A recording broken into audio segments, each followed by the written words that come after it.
सिद्धेभ्यः श्रीवीतरागाय नमः। ओम ह्रीं नमो अरिहंतानम नमो सिद्धानम नमो आयरियानम नमो वज्रायनम नमो लोये सब साहूनम। चत्तारि मंगलम सिद्धामंगलम साहुमंगलम केलिपनत्तो धम्ममंगलम। चत्तारि लोकोत्तमा अनंता लोकोत्तमा सिद्धा लोकोत्तमा साहु लोकोत्तमा केलिपनत्तो धम्म लोकोत्तमो। चत्तारि शनभोजामि हृदय शनभोजामि सिद्धे शनभोजामि साहु शनभोजामि केलिपनत्तं धम्मं शरणं भवज्जामि। ओम ह्रीं राजि मूल मंत्रेभ्यो नमः। सर्व शांतिम तुष्टिम पुष्टिम च कुरु कुरु। ओम नमोते भगवते पश्चिनाशे दोषगुणवशाय दिव्यतेजो मूर्ते नमः। श्री शांतिनाथाय शांति कराय सर्वविघ्न प्रणाशनाय सर्वरोगापृतो विनाशनाय सर्वप्रकृतितो विनाशनाय सर्वक्षाम डामर विनाशनाय। ओम ह्रां ह्रीं ह्रूं ह्रौं ह्रस्याउषा सर्व शांतिम तुष्टिम पुष्टिम च कुरु कुरु। ओम रूम झुम्पट कीटिम कीटिम घाते घाते परिज्ञान स्फुटे स्फुटे सस्कंदान कुरु कुरु। परमुदान छिंद परमंतान भिन्न भिन्न छ वह हुम्पट सर शांतिम कुरु कुरु। ओम ह्रीं श्रीं क्लीं ऐं अरहम अस्याउषा नहद विद्याय नमो अरियंतानम रोम सर शांतिम कुरु कुरु। ओम आराम श्री ह्रीं आहुरूम ओ रोम साहर जगदाद विनाशनाय ह्रीं श्री शांतिनाथाय नमः। सर शांतिम कुरु कुरु। ओम ह्रीं श्री शांतिनाथा अशोक सत्पातिहार मंडिता अशोक सत्पातिहार सोन पदबदाम लर्विम बीजाय सर्वदो शांति कराय नमः। सर शांतिम कुरु कुरु। ओम ह्रीं श्री शांतिनाथाय सूर्यपुष्टि सत्पातिहार मंडिताय सूर्यपुष्टि सत्पातिहार सोन पदबदाय लर्विम बीजाय सर्वदो शांति कराय नमः। सर शांतिम कुरु कुरु। ओम ह्रीं श्री शांतिनाथाय दिव्यधनि सत्पातिहार मंडिताय दिव्यधनि सत्पातिहार सोन पदबदाय लर्विम बीजाय सर्वदो शांति कराय नमः। सर शांतिम कुरु कुरु। नाथाय सिंहासन सत्प्रातिहार मंडिताय सिंहासन सत्प्रातिहार सोन पदबदाय गमलर्विम बीजाय सर्वदो शांति कराय नमः। सर शांतिम कुरु कुरु। ओम ह्रीं श्री शांतिनाथाय भामंडल सत्प्रातिहार मंडिताय भामंडल सत्प्रातिहार सोन पदबदाय जमलर्विम बीजाय सर्वदो शांति कराय नमः। सर शांतिम कुरु कुरु। ओम ह्रीं श्री शांतिनाथाय दिव्यधनि सत्प्रातिहार मंडिताय दिव्यधनि सत्प्रातिहार सोन पदबदाय बमलर्विम बीजाय सर्वदो शांति कराय नमः। सर्व शांतिम कुरु कुरु। ओम ह्रीं श्री शांतिनाथाय चाम्रतोरण सत्प्रातिहार मंडिताय चाम्रतोरण सत्प्रातिहार सोन पदबदाय बमलर्विम बीजाय सर्वदो शांति कराय नमः। सर्व शांतिम कुरु कुरु। ओम ह्रीं श्री शांतिनाथाय सिंहासन सत्प्रातिहार मंडिताय सिंहासन सत्प्रातिहार सोन पदबदाय गमलर्विम बीजाय सर्वदो शांति कराय नमः। सर्व शांतिम कुरु कुरु। ओम ह्रीं श्री शांतिनाथाय भामंडल सत्प्रातिहार मंडिताय भामंडल सत्प्रातिहार सोन पदबदाय जमलर्विम बीजाय सर्वदो शांति कराय नमः। सर्व शांतिम कुरु कुरु। ओम ह्रीं श्री शांतिनाथाय दुंदुभि सत्प्रातिहार मंडिताय दुंदुभि सत्प्रातिहार सोन पदबदाय स्मलर्विम बीजाय सर्वदो शांति कराय नमः। सर्व शांतिम कुरु कुरु।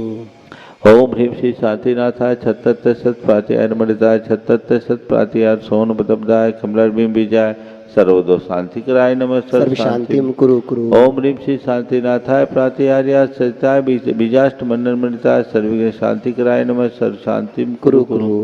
ओम ह्रीं अरहम नमो जिनानम सर्व शांति। ओम ह्रीं अरहम नमो हि जिनानम सर्व शांति। ओम ह्रीं अरहम नमो परमो हि जिनानम सर्व शांति। ओम ह्रीं अरहम नमो सबो हि जिनानम सर्व शांति। ओम ह्रीं अरहम नमो अनंतो हि जिनानम सर्व शांति भवतु। ओम ह्रीं अरहम नमो कोट बुद्धिनाम सर्व शांति। ओम ह्रीं अरहम नमो बीज बुद्धि सर्व शांति भवतु। ओम ह्रीं अरहम नमो पदानुसारिणम सर्व शांति भवतु। ओम ह्रीं अरहम नमो संभिन सोदारानम सर्व शांति भवतु। ओम ह्रीं अरहम नमो स्वयं बुद्धानम सर्व शांति। ओम ह्रीं अरहम नमो पत्ते बुद्धानम सर्व शांति भवतु। ओम ह्रीं अरहम नमो बोहि बुद्धानम सर्व शांति। ओम ह्रीं अरहम नमो मदीनम सर्व शांति। ओम ह्रीं अरहम नमो विभुर मदीनम सर्व शांति। ओम ह्रीं अरहम नमो दश पुबीनम सर्व शांति भवतु।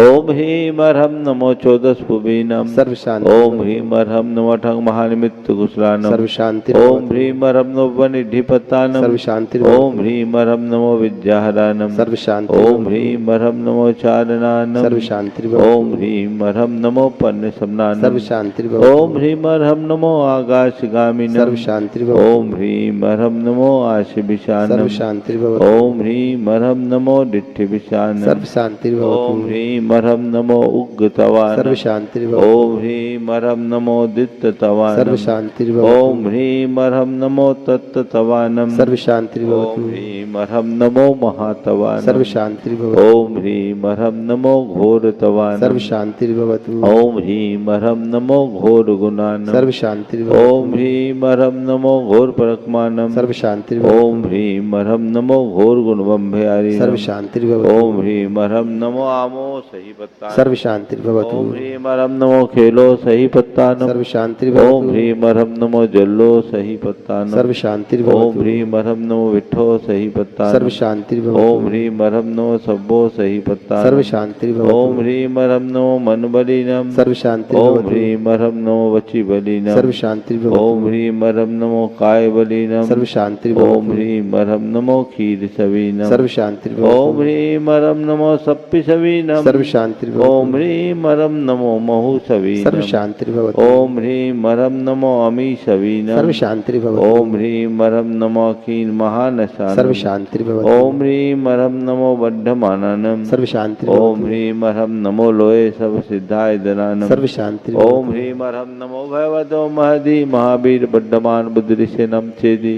सर्व शांतिर्भवतु।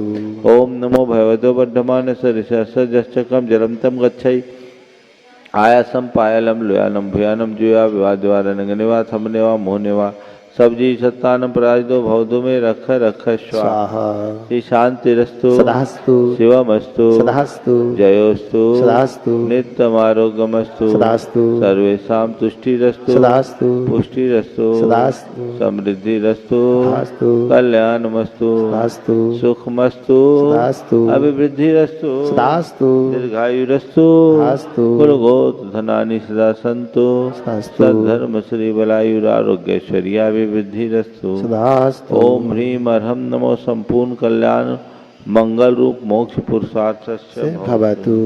संपूजिकानां प्रतिपालकानां यतीन्द्र सामान्य तपोधना देशस्य राष्ट्रस्य पुरस्य राज्ञः करोतु शान्तिं भगवान् जिनेन्द्र करोतु शान्तिं भगवत् जिनेन्द्र करोतु शान्तिं भगवान जिनेन्द्र।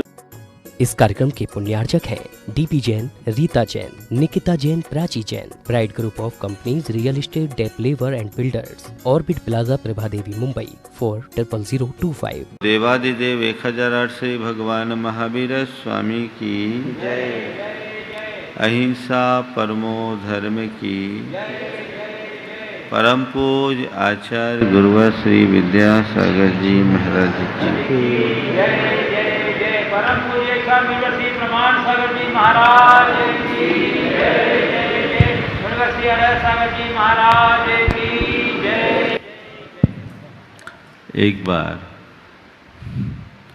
भगवान महावीर से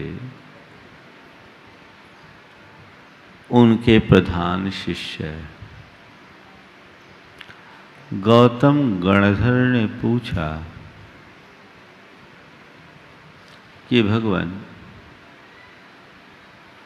हम कैसी प्रवृत्ति करें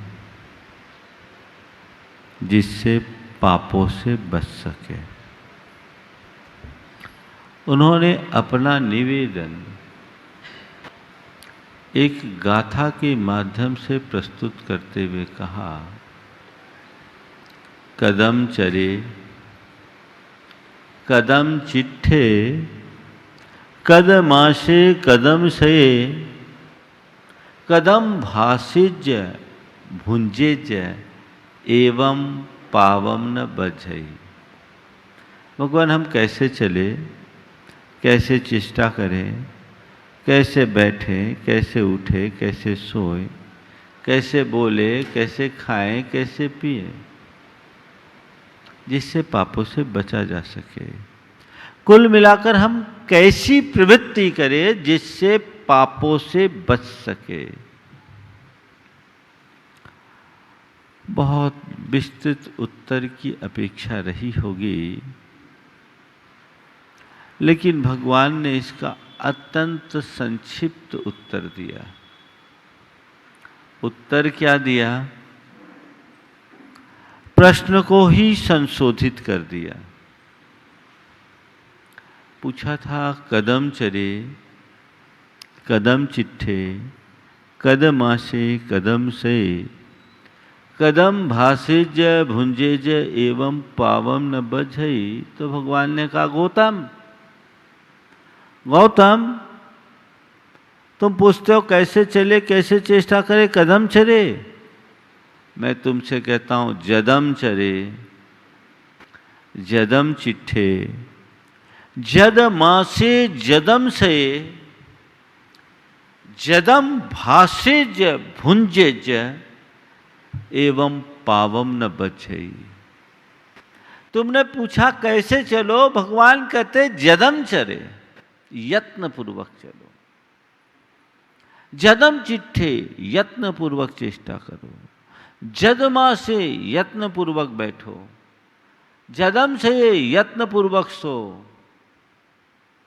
जदम भाषे जय कैसे बोलो, कदम भाषे जय जदम भाषे जय यत्न पूर्वक बोलो। और कदम भुंजे जय कैसे खाएं, जदम भुंजे जय यत्न पूर्वक खाओ। एवं पावम न बझे, इससे पाप नहीं बंधेगा। भगवान ने ये नहीं कहा कि पाप से बचना चाहते हो तो घर बार छोड़कर वन की राह ले लो। भगवान ने ये भी नहीं कहा कि पाप से बचना चाहते हो तो मेरी तरह हाथ पर हाथ धर कर बैठ जाओ। भगवान ने ये भी नहीं कहा कि पाप से बचना चाहते हो तो मेरी नाम की माला जपना शुरू कर दो। भगवान ने कुल ये कहा कि तुम्हें जो करना है सब करो, लेकिन यत्न पूर्वक करो। ढाई अक्षर के इस यत्न शब्द में संपूर्ण जीवन दर्शन का सार समाहित है। जो कुछ भी करना है यत्न से करो। मतलब यत्न का मतलब होश, यत्न का मतलब जागरूकता, यत्न का मतलब सावधानी, यत्न का मतलब संयम। इसी होश, जागरूकता और सावधानी का नाम संयम है। जीवन में किसी भी क्षेत्र में आप आगे बढ़ो, यदि यत्न है तो आप सुरक्षित हैं, और यत्न नहीं तो खतरा। आप घर से यहां आते हो, अपनी अपनी गाड़ियों से आते हो, यत्न पूर्वक आते कि अयत्न पूर्वक? क्या हुआ? यत्न से आते ना, होश हवास के साथ आते, जागरूकता के साथ आते। अगर थोड़ा सा अयत्न हो जाए तो क्या महाराज यहाँ की जगह अस्पताल पहुंचेंगे और क्या होगा? सावधानी हटी, दुर्घटना घटी। सभी का ये अनुभव है। जीवन के हर क्षेत्र में यत्न आवश्यक है कि नहीं? 4 कदम पैदल भी चलना हो और थोड़ा सा अयत्न हो तो क्या होगा? गिर पड़ोगे, हाथ पांव टूट जाएंगे। आप उन क्षेत्रों में तो यत्न का पूर्ण ध्यान रखते हो, चलते फिरते समय, उठते बैठते समय कहीं मुझे चोट ना पहुंच जाए, ये समझ तुम्हारे अंदर होती है। पर संत कहते हैं ये समझ अधूरी है। मुझे चोट ना पहुंचे ये समझ अधूरी है, मुझसे किसी को चोट ना पहुंचे ये समझ पूरी है। मैं अपनी प्रवृत्ति करूं तो मेरी प्रवृत्ति से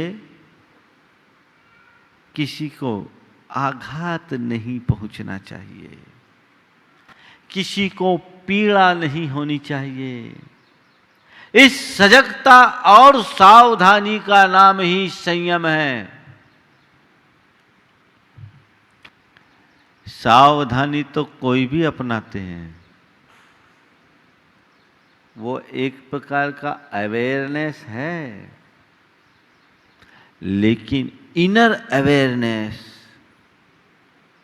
जहां स्व पर के आत्मा के हित का ख्याल रखते हुए प्रवृत्ति की जाती है, वहां वास्तविक संयम घटित होता है। संयम हमारे जीवन का सुरक्षा कवच है। आज गुरुदेव का हाइकू है, कछुए सम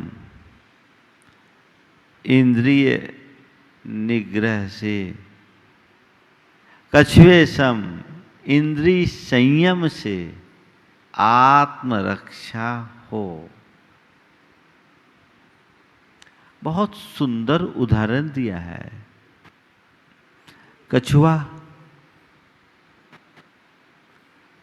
उसका जो कवच होता है बहुत मजबूत होता है।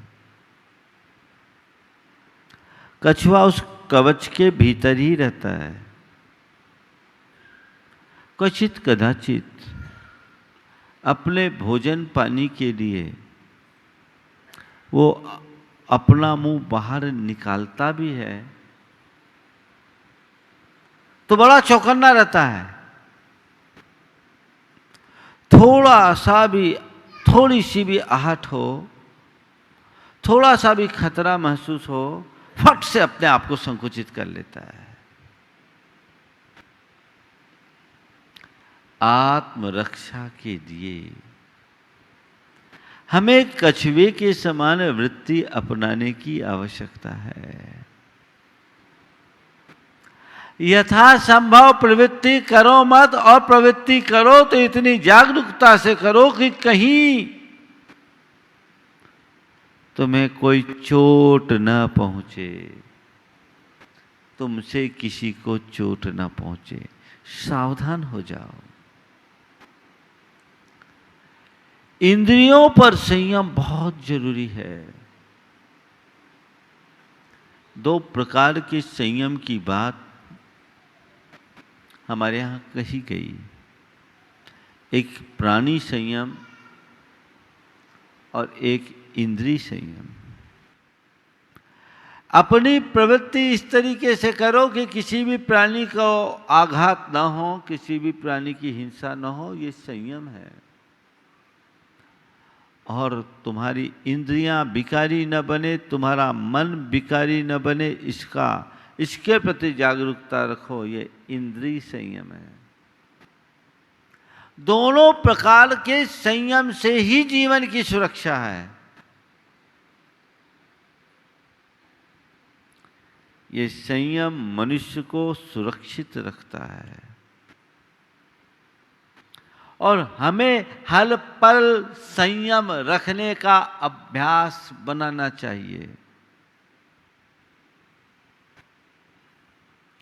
हर स्तर पर संयम।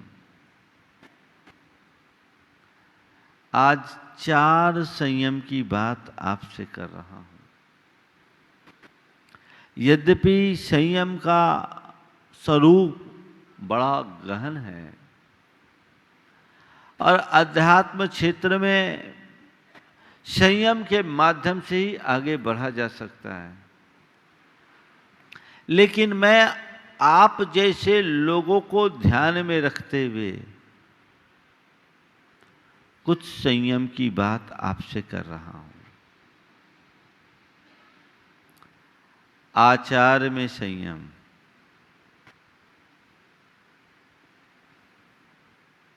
व्यवहार में संयम, भाषा में संयम और विचारों में संयम। आचार, व्यवहार, भाषा और विचार। मेरे आचरण में संयम का कौन सा स्थान, ये मुझे देखना है। जो व्यक्ति संयमित प्रवृत्ति करते हैं उनका आचरण बड़ा सधा हुआ रहता है, और जिनके जीवन में संयम नहीं होता वो यदवा तदवा आचरण करते हैं। जरूरत है नियमित जीवन बनाने की, अपने अंदर एक अनुशासन स्थापित करने की,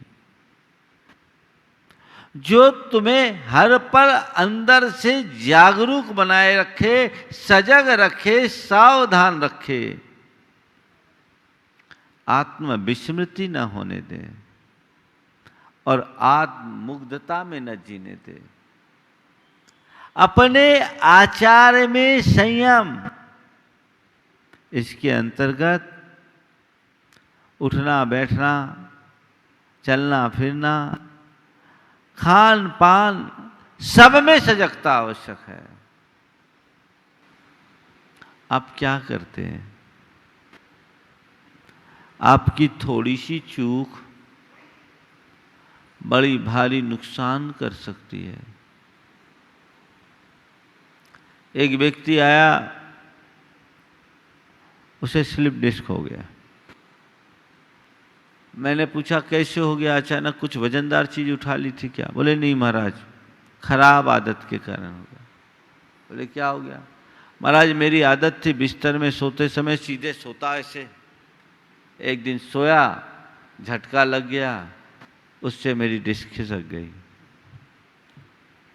उसने एक बात कहा कि महाराज मेरी माँ हमेशा कहा करती थी कि बेटा सीधे नहीं लेटना, जब भी लेटना हो तो थोड़ा सा करवट लेके लेटो, और उठना भी है तो झटके से मत उठो, करवट लेकर के उठो। सीधे लेटे, डिस्क गई। क्या हुआ? ये क्या है? संयम की कमी। समझ में आ रही है बात? आपकी प्रवृत्ति सजीवी होनी चाहिए। आप सावधानी से चलते हो, सब ठीक रहता है। एक पैर ऊपर नीचे हो गया तो ऊपर नीचे पैर होता है, और असर कहाँ आता है? स्पाइन पे होता है, घुटने पर होता है। ये क्या है? ये किस बात का प्रतीक है? असावधानी का दंड है ना? तो हमारे यहाँ कहा गया कि भैया चलो फिरो, देख के चलो, सावधानी से चलो, सजगता से चलो, खुद बचो और अन्य प्राणियों को बचाते हुए चलो। आचारगत संयम का एक उदाहरण। पर मन से पूछो, चलते फिरते समय तुम्हारे मन में ये मनोभाव रहता है कि मैं जीवों को बचाते हुए चलूं? बिना देखे रौंदते हुए जा रहे हो, कल तुम भी रौंदे जा सकते हो। अपनी प्रवृत्ति में संयम होना चाहिए। खान पान में संयम, अभी तो आप सब लोगों के जीवन में बहुत सा संयम आ गया। डॉक्टर कह रहे हैं गर्म पानी पियो, कह रहे हैं ना, पी रहे हैं। अब फ्रिज का पानी छूट गया, गर्म पानी पीना। अरे भैया बचना है तो करना ही पड़ेगा। अगर हमारे ऋषि मुनियों संतों की बात मान लिए होते तो ये समस्या ही नहीं आती। नियमित दिनचर्या बहुत आवश्यक है। सजग रहो, जागरूक रहो, सावधान रहो, यत्नाचारी बनो। अपनी दिनचर्या को उसी अनुरूप ढालने की कोशिश करो। खान पान में जो चाहो, जब चाहो, जैसा चाहो, जितना चाहो मत डालो। एक दिन गुरुदेव ने कहा था कि तुम्हारा पेट है लेटर बॉक्स का डब्बा नहीं कि उसमें लिफाफा भी डाल दो, पोस्ट कार्ड भी डाल दो, अंतर्देशी भी डाल दो और दिन भर डालते रहो। पेट को पेट के हिसाब से करो। जो व्यक्ति अपने खान पान में संयम रखते हैं वो दीर्घजीवी होते हैं, और जिनके जीवन में संयम नहीं होता उनकी स्थिति क्या है। घनश्याम दास बिरला ने अपने बेटे बसंत बिरला को जो पत्र लिखा था, बड़ा प्रसिद्ध चर्चित पत्र हुआ वो, उसमें एक बहुत महत्वपूर्ण वाक्य था जो उन्होंने लिखा कि बेटा भोजन को औषधि समझकर खाना। भोजन को औषधि समझकर खाना बहुत गहरी बात है। भोजन को औषधि की तरह लोगे तो कभी औषधि लेने की जरूरत नहीं पड़ेगी। अटर सटर खाओगे तो क्या होगा। भक्षा भक्ष का विवेक, इंद्रिय लोलुपता को नियंत्रित करते हुए हमें भोजन पर नियंत्रण होना चाहिए। आचार शुद्धि बहुत व्यापक है, इसमें हमारे समस्त आचार संबंधी नियम आ जाते हैं। वहाँ संयम होना चाहिए। थोड़ी सी चूक पूरे जीवन के संतुलन को बिगाड़ देती है। इसलिए यहाँ बच्चे। दूसरा, व्यवहार में संयम। हमारा एक दूसरे का साथ जो व्यवहार हो वो एकदम संयत होना चाहिए। किसी के साथ भी हम चाहे जैसा व्यवहार कर दें तो उसका परिणाम क्या होगा। हमारे यहाँ एक शब्द है व्यवहार कुशलता। व्यवहार कुशलता को एक गुण कहा गया। कुछ लोग बड़े व्यवहार कुशल होते हैं और अपनी कुशलता से अपना सारा काम बहुत व्यवस्थित तरीके से निकाल देते हैं, और कुछ लोग होते हैं जिनमें रंच मात्र व्यवहार कुशलता नहीं होती। नतीजा क्या निकलता है, रोज किसी न किसी से स्टेशन फंसती है, पेंच लगती है, उनके संबंध बिगड़ते हैं, परिणाम भी उन्हें ही भुगतना पड़ता है। व्यवहार में संयम, इसका तात्पर्य कुल इतना है कि आप जो कोई भी व्यवहार करो उसके परिणाम पर पहले विचार करो। मैं किसी से कोई बात कर रहा हूं, उसका परिणाम क्या होगा ये मुझे पहले से मालूम होना चाहिए। तो व्यवहार में संयम। बच्चा हो या बड़ा, किसी से भी कुछ भी बोलो तो समझदारी से बोलो। किसके साथ क्या व्यवहार करना ये देखने की जरूरत है। दादी का जन्मदिन था, दादी का जन्मदिन था, पोते ने उसे एक फुटबॉल गिफ्ट दिया। दादी का जन्मदिन और पोते ने फुटबॉल गिफ्ट दिए। दादी ने कहा ये क्या मजाक कर रहा है, ये फुटबॉल मेरे काम की है क्या, तू मुझे फुटबॉल गिफ्ट दे रहा है, ये क्यों दे रहा है? बोले हद हो गई, आपने भी तो मेरे जन्मदिन में मुझे माला गिफ्ट दी थी। जपने वाली माला, अब मुझे इस उम्र में आपने माला पकड़े दी तो मैंने आपको फुटबॉल पकड़ा दिया। बात समझ में आ रही है? बात विनोद की नहीं है, लेकिन बहुत समझने की है। अवसर के अनुरूप व्यवहार होना व्यवहारगत संयम का आधार है। औचित्य का ज्ञान होना चाहिए और उसी अनुरूप व्यवहार होना चाहिए। तो व्यवहार में संयम हो, आप सुरक्षित। तीसरी बात, भाषा में संयम। भाषा में संयम, बोलने की शक्ति है, जो जी में आए सो बोल दो। बोलते ही हो, बोलते हो कि नहीं बोलते?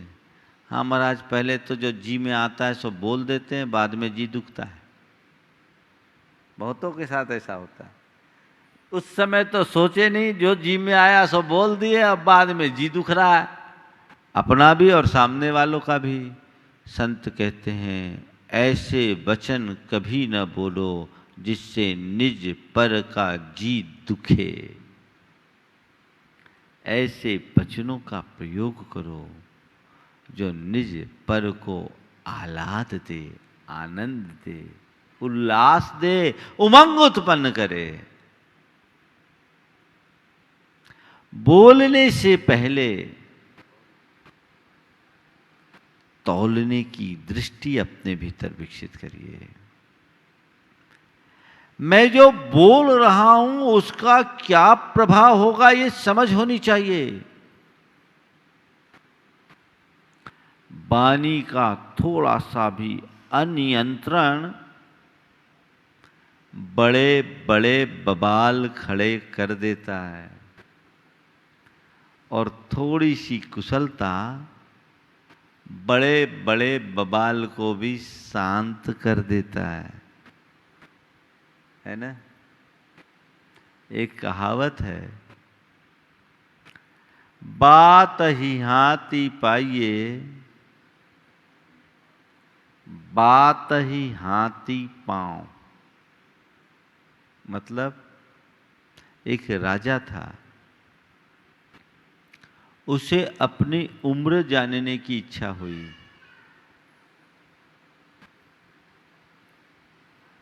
अपने राज्य के ख्यात नाम ज्योतिषी को बुलाया।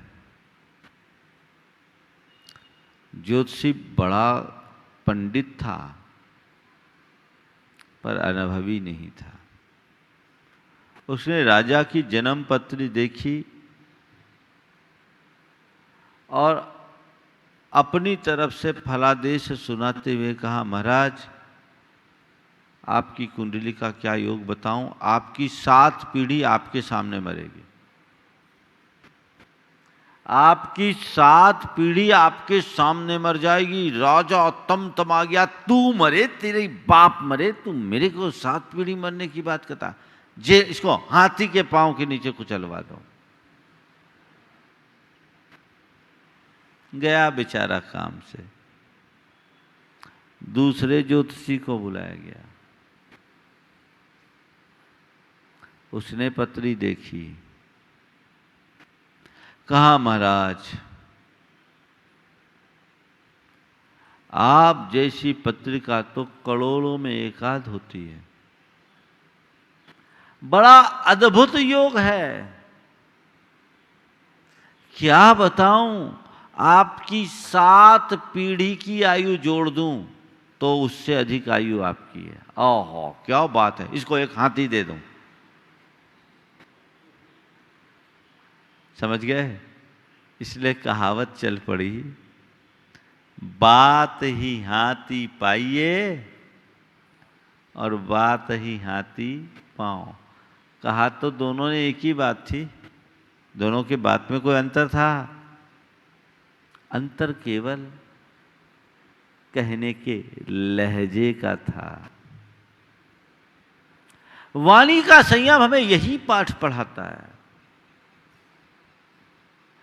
मुख से कुछ भी शब्द उच्चारो तो उच्चारने से पहले उसके परिणाम पर विचार कर लो। वाणी में सदैव लोच रखो। आपने कभी सोचा हमारे शरीर में सबसे लचीला अवयव क्या है? जीभ है ना। प्रकृति ने जीभ को इतनी लचीली क्यों बनाया?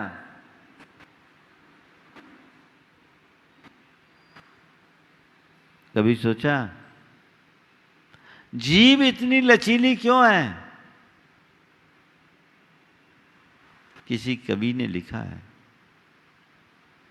कुदरत को नापसंद है शक्ति जवान में। कुदरत को नापसंद है सख्ती जवान में, इसीलिए नदी है हड्डी जबान में। जबान सख्त नहीं होनी चाहिए, लेकिन लचीली जीभ भी बहुत सख्त हो जाती है, होती है। यहां हमें संयम रखना है, संयम का पाठ पढ़ना है।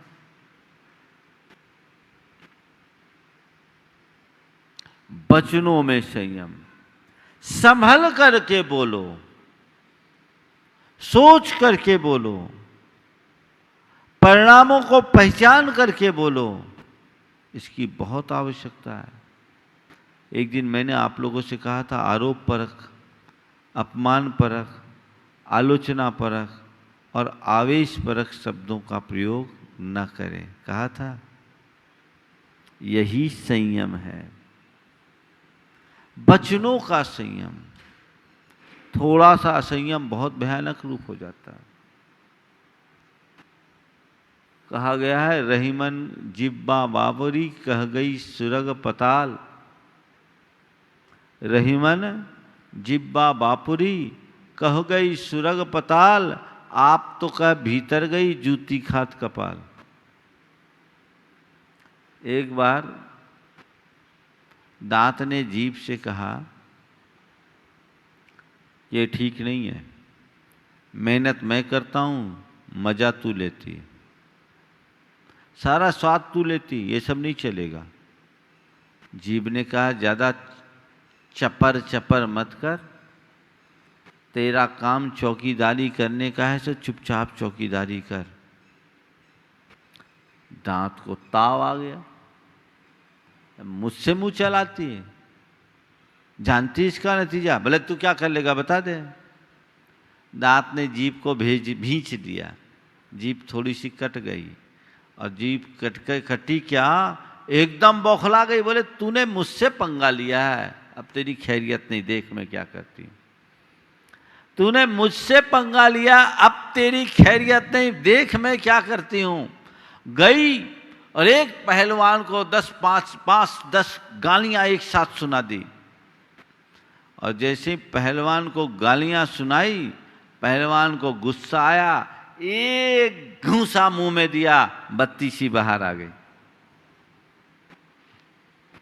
समझ में आ रही बात? दांत गया।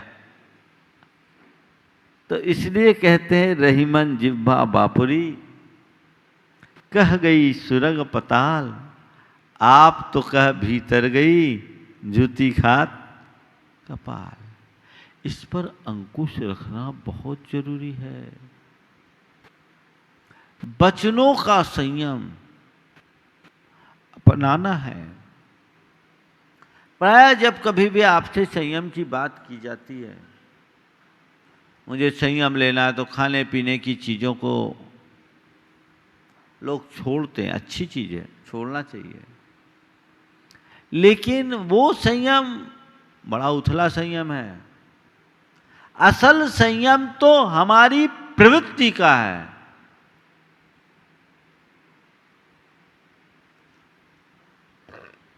एक बार किसी ने कहा, महाराज हम गलंत त्याग रहे हैं। हमारा गलंत का त्याग है। मैंने कहा मन गलंत का भी करो। क्या गलंत तो छोड़ दोगे, मन गलंत? बात समझ में आ रही है आपको? असल त्याग मन गलंत का है कि गलंत का? बोलो। गलंत को जैन परंपरा में जो जितने भी जमी कंद होते हैं उनको गलंत कहते हैं, और जैन परंपरा में जमी कंद नहीं खाया जाता। तो उसका तुम त्याग रहे हो, अच्छी बात है, लेकिन मन गलंत का भी तो त्याग करो। अपने अंतर मन को ठीक करो। तो वाणी का संयम, और चौथा है विचारों में संयम। यद्यपि ये टॉपिक ऐसा है कि एक एक दिन एक एक को ले सकते हैं, लेकिन मुझे श्रृंखला को हाइकू के हिसाब से ही आगे बढ़ानी है, इसलिए आज संक्षेप में ही चारों की बात कर रहा हूँ। और आप लोग बहुत समझदार हैं। जैसे हाइकू की 17 अक्षरों में सारी बातें आ जाती हैं, तो हमारी भी कम शब्दों में आप बात तो समझ रहे हैं, ज़्यादा बताने की जरूरत नहीं है। लक्ष्य रखना है विचारों पर संयम। अपने विचारों के प्रहरी बनिए। आपने कभी अपने विचारों का आकलन करने की कोशिश की? 24 घंटे कितने अनर्गल विचार मन में आते हैं।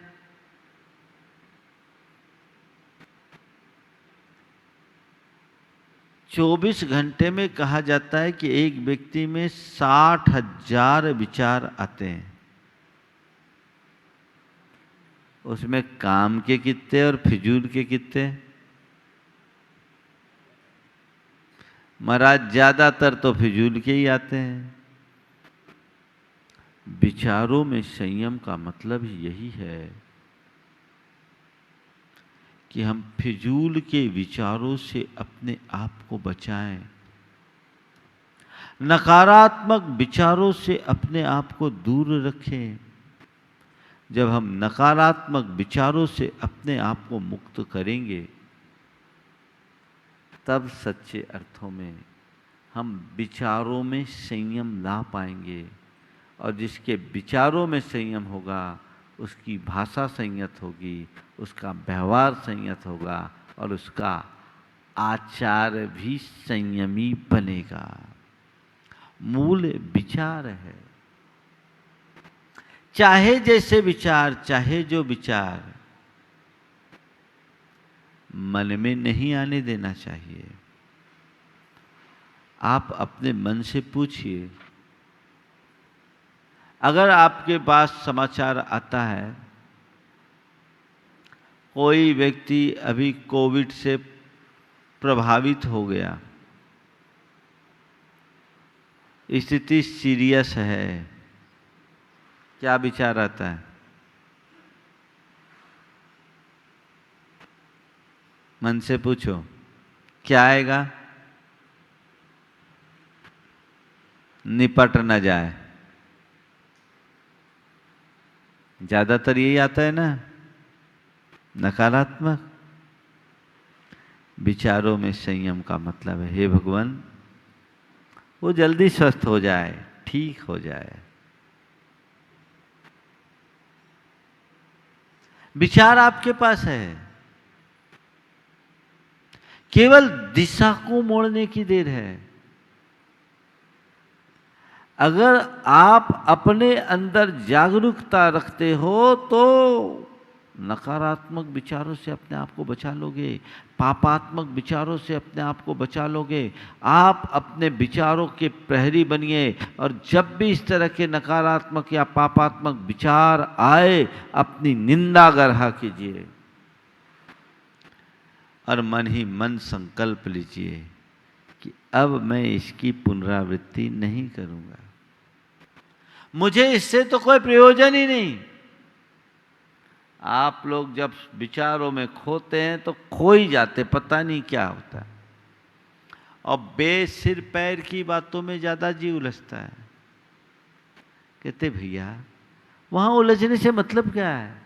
काम की बात करो और आगे बढ़ो, जीवन को आगे बढ़ाओ, काम से काम रखो, बिना मतलब की बातों से जगो, बचो, क्योंकि ये विचार हमारे संस्कार को बिगाड़ते हैं और उस संस्कार के बिगड़ने से संपूर्ण जीवन बिगड़ता है। हमें चाहिए कि हम अपने आप को सकारात्मक दिशा में आगे बढ़ाने के लिए प्रयास करें, उस दिशा में सचेष्ट रहें, और जब भी कोई नकारात्मक बात आगे आए अपनी दिशा मोड़े, उनसे अप्रभावित रहें। विचारों के प्रति जब तक आप जागरूक नहीं होंगे, विचारों में संयम नहीं आएगा। हम लोगों के शास्त्रों में ऐसा वर्णन आया, मूलाचार्य प्रदीप जब पढ़ रहे थे, एक बहुत अच्छी बात आई। वहां लिखा कि जब आर्त ध्यान हो तो एक कायोत्सर्ग करो। मैंने सोचा ये बड़ा मनोवैज्ञानिक सिद्धांत है। ये कायोत्सर्ग यानी 9 बार नमोकाल मंत्र पढ़ो और अपनी निंदा ग्रह करो, अर्थात उस कुविचार के प्रति सतर्कता अपनाओ, सावधानी रखो, तभी न बच पाएंगे। आप सबसे भी मैं यही कहता हूं, जब भी आपको लगे कि मेरे मन में खोटा विचार आया, तुरंत आप भगवान का नाम लो, 9 बार अपनी निंदा ग्रह करो। हाय ये गलत मैंने सोचा, मैं गलत सोचा, गलत बोला, गलत किया, अब मैं नहीं करूंगा। यह एक प्रकार का प्रतिक्रमण है, और ऐसा आप करने लगेंगे, आपके अंदर इस प्रकार की जागरूकता आएगी तो विचार शुद्धि अपने आप होगी। फिर आपको ज़्यादा कुछ कहने और करने की जरूरत नहीं पड़ेगी, और आप अपने ढर्रे में जैसे जीते आ रहे हो वैसे ही जियोगे, तो आप अपने विचारों को परिष्कृत नहीं कर पाओगे। अपने मनोभावों को टटोल करके देख लो क्या हाल है आज के लोगों का। पति पत्नी दोनों जा रहे थे, रास्ते में एक कुआं पड़ा, उसमें बोर्ड लिखा था चमत्कारी कुआं। बोर्ड लगा हुआ था चमत्कारी कुआं, उसमें लिखा था इस कुएं में झांकने से मनोकामना पूरी होती। इस कुएं में झांकने से मनोकामना पूरी होती है। पहले पति झांका, उसके बाद उसकी धर्मपत्नी झांकी। पहले पति झांका, उसके बाद उसकी धर्मपत्नी झांकी। धर्मपत्नी कुछ ज़्यादा झुक गई और धम से कुएं में गिर गई। धर्मपत्नी कुछ ज़्यादा झुक गई और धम से कुएं में गिर गई। उसने कहा हे भगवान, मुझे क्या पता था इतनी जल्दी भावना पूरी हो जाएगी। बात समझ में आ रही है ना? ये तुम्हारे अंदर के मन का चरित्र है, इसे नियंत्रित करने की जरूरत है। भावना योग आत्म संयम को बढ़ाने का अभिनव प्रयोग है। आप एक कमांड दीजिए, मुझे संयम रखना है, मुझे संयम रखना है, मुझे संयम रखना है, मुझे मर्यादित रहना है, मुझे मर्यादित रहना है। केवल मुझे संयम रखना है, मुझे संयम रखना है, मुझे संयम रखना है कि धुन भी आपके अंदर आ जाएगी, तो आप अपने असंयम को नियंत्रित रख सकोगे, कर सकोगे। उसके लिए हमें वैसी दृष्टि चाहिए। कुरल काव्य में लिखा है कि संयम की रक्षा किसी निधान की भांति करना चाहिए। क्या? संयम की रक्षा किसी निधान की भांति करनी चाहिए। मतलब जो तुमने बड़ी बड़ी निधियां पाई है ना, उससे भी ज्यादा मूल्यवान तुम्हारा संयम है। निधियां खोने के बाद फिर पाई जा सकती है, संयम खोने के बाद दोबारा पाना बहुत कठिन होता है। इसलिए संयम का पाठ पढ़ें जो आपके भीतर आत्मानुशासन जगाए, लेकिन तभी होगा जब आप अंदर से जागरूक हों। अपनी जीवन की एक सीमा सुनिश्चित करें और किसी भी हाल में उस घेरे को क्रॉस न करने के लिए संकल्पित हो जाएं। आप हमेशा सुरक्षित रहोगे। कितना बढ़िया उदाहरण दिया। कछुए सम इंद्रिय संयम से आत्मरक्षा हो। ये सुरक्षा कवच है, लेकिन लोग इस पर ध्यान नहीं देते। मैं जब कोलकाता में था, वहाँ जगह जगह साइन बोर्ड लगे थे, कछुए का चित्र था। उसमें नीचे लिखा था एक कछुए जैसा छोटा सा प्राणी भी अपनी सुरक्षा के प्रति जागरूक है। आप भी अपनी सुरक्षा के प्रति जागरूक होइए और हेलमेट का प्रयोग कीजिए।